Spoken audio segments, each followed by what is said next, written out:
Do you want to know about me?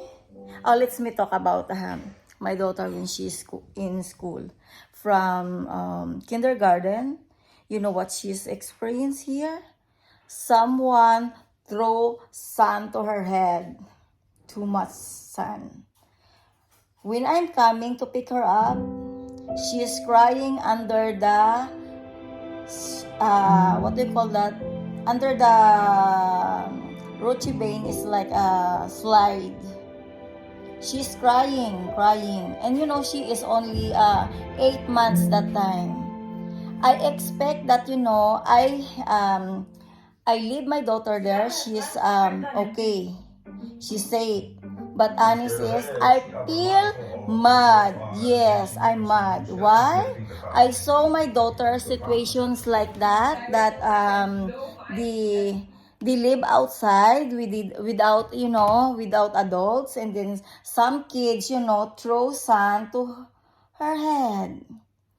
And then second times, the time that I will pick her up, she have a lot of scratching to her face. 2 times, 2 days, yes.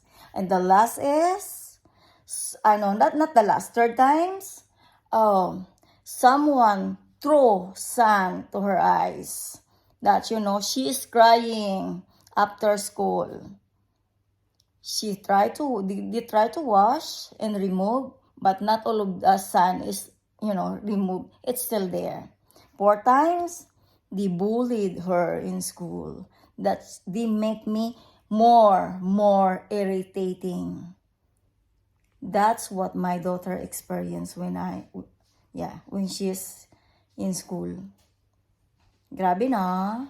Yeah. Ganyan ang buhay ng anak ko dito. Ganyan ang ganyan. Alam mo yung mga bagay na nakakainis? Yung iiwanan mo yung anak mo dun dahil ini-expect mo na safe siya. Pero mahirap pala sa isang nanay na iiwanan mo ang anak mo sa school na alam mo na hindi nila kayang bantayan ang iyong anak.